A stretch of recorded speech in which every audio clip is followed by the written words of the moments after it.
Hello, hello, hello, and welcome to another Focus On video on focusing on the Pioneers of Pagonia.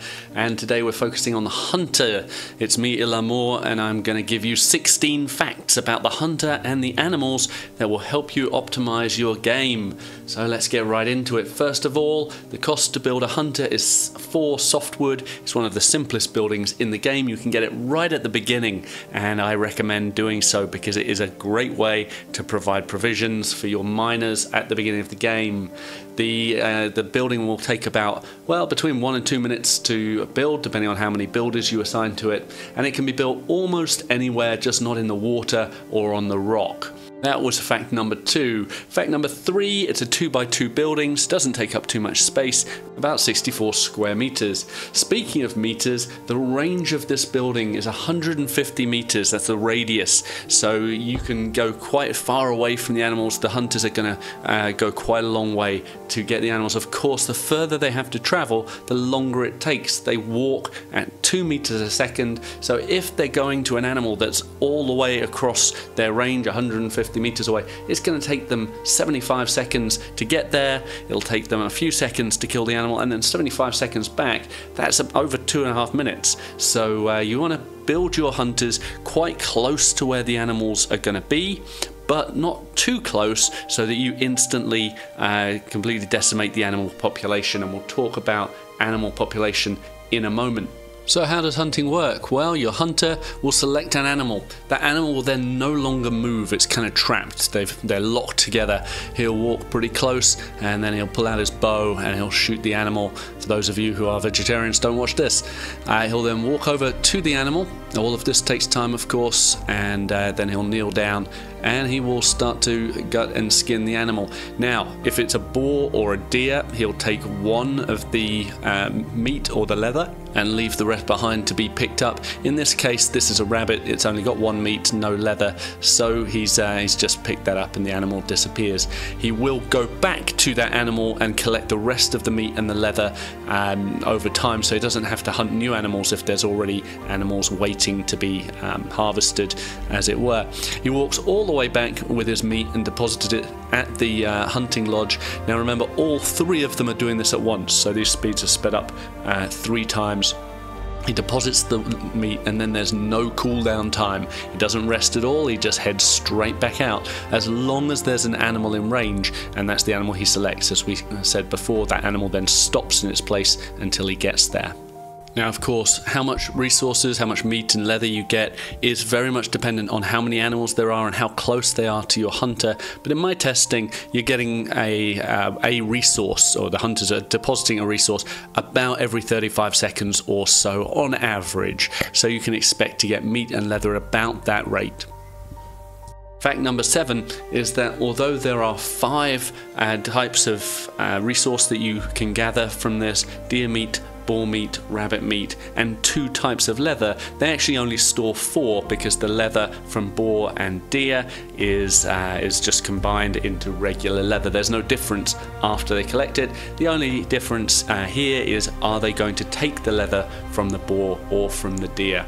And so now we have to move on to the animals, and I'm going to give you 9 facts about the animals. So fact number 8.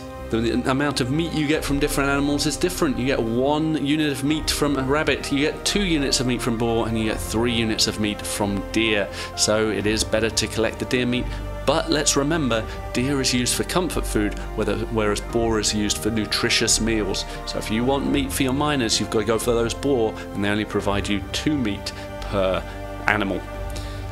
Leather is also different. Rabbits don't give you any leather. Boar gives you 1 leather and deer gives you 2 leather. So when you're trying to make your armor, remember, deer gives you more leather, 2 for every 1 animal. And if you've decimated your animal population and all you've got left is rabbits, there's no more leather for you, so do be careful. How can you decimate a population? Well, there's 2 ways. You can overhunt, which of course means putting too many hunters in one area, or you can get rid of the habitat. Now, rabbits have a different habitat. Their habitat is at the plains, whereas boar and deer, their habitat is the forest. So if you deforest, you're going to get rid of your boar and deer. All of these animals will die if they don't have enough habitat in their area. So if you overforest, then the rabbits will die because they don't have enough plains. If you deforest, then boar and deer will die because they don't have enough habitat.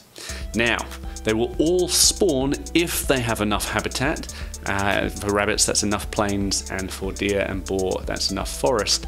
But rabbits will spawn even if there are no other rabbits in the area. They apparently appear out of nowhere. They do not need parents. Boar and deer, once you've gotten rid of the last one, if there's no more left, they will never respawn and you will never get them back. So do be careful of your boar and deer. You can't coax boar and deer from one forest to another. They stay in their own area. That's true for rabbits, for boar, and for deer. They spawn in, and once they spawn in, they're confined to a particular area. My last fact for you today is just an interesting one, and it's about the movement. So once an animal spawns in, it will start to move around in a particular area, but that movement is not random. If you save your game and then follow an animal, and then reload the game and follow the same animal, it will follow the same path. And so apparently there's some sort of seed for the movement and even for the spawning. Look at this rabbit. I can predict it's going to spawn in right here, right now, because I've seen it before. And so there's some sort of seed which does this. It looks random, but it's not random. So yeah.